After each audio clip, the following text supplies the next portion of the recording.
नेपाल संविधान 2072 केही अत्यन्त महत्त्वपूर्ण जानकारीहरू। पहिलो प्रश्न, नेपाल संविधान 2072 कहिले जारी भएको थियो?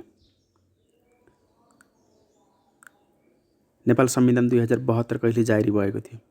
यसको सही उत्तर 2072 असोज 3 गते। दोस्रो प्रश्न, नेपाल संविधान 2072 कति भाग रहेका छन्? नेपाल संविधान 2072 मा कति भाग रहेका छन्? यसको सही उत्तर 35 भाग। नेपालको संविधान 2072 मा 35 भाग रहेका छन्। तेस्रो प्रश्न, नेपालको संविधान 2072 मा कति धाराहरू छन्? कति धारा रहेका छन्? यसको सही उत्तर 308 वटा धाराहरू। नेपालको संविधान 2072 मा 308 वटा धाराहरू रहेका छन्। चौथो प्रश्न, नेपाल संविधान 2072 ले संशोधन गर्न नमिल्ने भनी उल्लेख गरेका विषय कतिवटा व्यवस्था गरेको छ? प्रश्न पुनः एकपटक, नेपाल संविधान 2072 ले संशोधन गर्न नमिल्ने भनी उल्लेख गरेका विषय कतिवटा व्यवस्था गरेको छ? यसको सही उत्तर 4 वटा। ती 4 वटा सार्वभौमिकता, अखण्डता, स्वाधीनता र जनतामा निहित सार्वभौमिकता, यी 4 वटा विषयमा संशोधन गर्न नमिल्ने भनी उल्लेख गरेको छ। आठौं प्रश्न, नेपाल संविधान 2072 मा स्वतन्त्रता सम्बन्धी हक कुन धारामा रहेको छ? स्वतन्त्रता सम्बन्धी हक कुन धारामा रहेको छ? यसको सही उत्तर धारा 16 मा। धारा 16 मा स्वतन्त्रता सम्बन्धी हकको व्यवस्था गरिएको छ। नौं प्रश्न, नेपाल संविधान 2072 मा कति अनुसूचीहरूको व्यवस्था गरिएको छ? नेपाल संविधान 2072 मा कतिवटा अनुसूचीहरूको व्यवस्था गरिएको छ? अनुसूचीहरू कतिवटा छन्? यसको सही उत्तर 9 वटा। 9 वटा अनुसूचीहरू राखिएको छ। अर्को प्रश्न, नेपाल संविधान 2072 मा कतिवटा मौलिक हकको व्यवस्था गरिएको छ? कतिवटा मौलिक हकको व्यवस्था गरिएको छ? यसको सही उत्तर 31 वटा मौलिक हकको व्यवस्था गरिएको छ। ती 31 वटा मौलिक हक धारा 16 देखि 46 सम्म रहेका छन्। धारा 16 देखि 46 सम्म 31 वटा मौलिक हकको व्यवस्था गरिएको छ।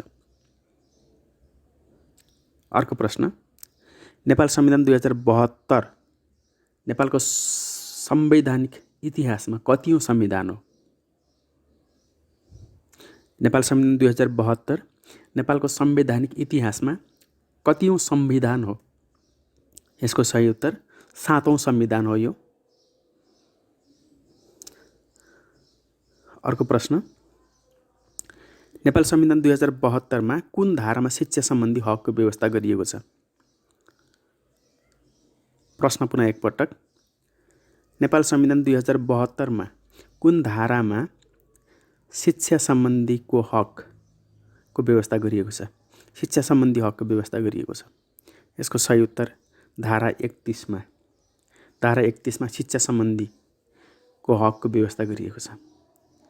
अर्को प्रश्न, नेपाल संविधान 2072 अनुसार स्थानीय तह भन्नाले कुन कुन निकायलाई बुझाउँछ? नेपाल संविधान 2072 अनुसार स्थानीय तह भन्नाले कुन कुन निकायलाई बुझाउँछ? यसको सही उत्तर गाउँपालिका, नगरपालिका र जिल्ला सभा।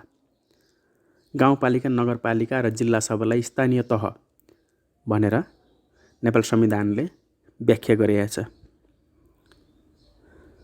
अर्को प्रश्न, प्रधान न्यायाधीशको पदावधि कति वर्षको रहने नेपाल संविधान 2072 ले व्यवस्था गरेको छ?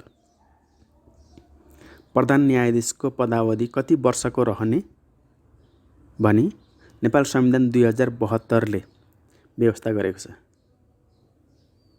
यसको सही उत्तर 6 वर्ष।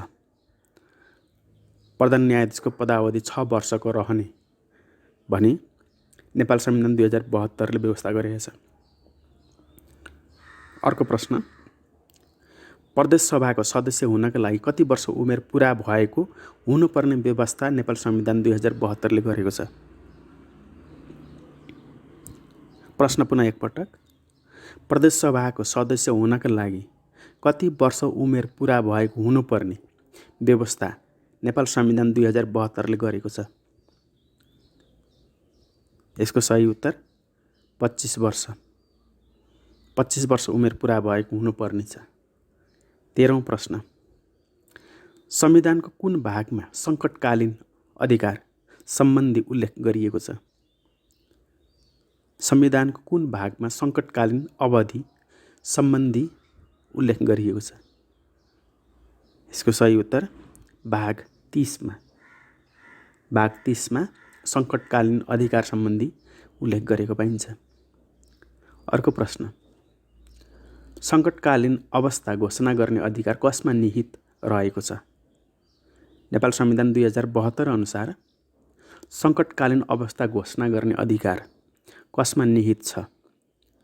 यसको सही उत्तर राष्ट्रपतिमा। राष्ट्रपतिमा सङ्कटकालीन घोषणा गर्ने अधिकार निहित छ। अर्को प्रश्न, संविधानको कुन भागमा निर्वाचन आयोग सम्बन्धी व्यवस्था गरिएको छ? संविधानको कुन भागमा निर्वाचन आयोग सम्बन्धी व्यवस्था गरिएको छ? यसको सही उत्तर भाग 24मा। भाग 24मा निर्वाचन आयोग सम्बन्धी व्यवस्था गरिएको छ। अर्को प्रश्न, संविधानको कति भागमा मानव अधिकार सम्बन्धी व्यवस्था गरिएको छ? संविधानको कति भागमा मानव अधिकार सम्बन्धी व्यवस्था गरिएको छ? यसको सही उत्तर भाग 25मा। नेपाल संविधान 2072 को भाग 25मा मानव अधिकार सम्बन्धी व्यवस्था गरिएको छ। अर्को प्रश्न, नेपाल संविधान 2072 को कुन भागमा नागरिकता सम्बन्धी व्यवस्था गरिएको छ? प्रश्न पुनः एकपटक, नेपाल संविधान 2072 को कुन भागमा नागरिकता सम्बन्धी व्यवस्था गरिएको छ? यसको सही उत्तर भाग 2मा।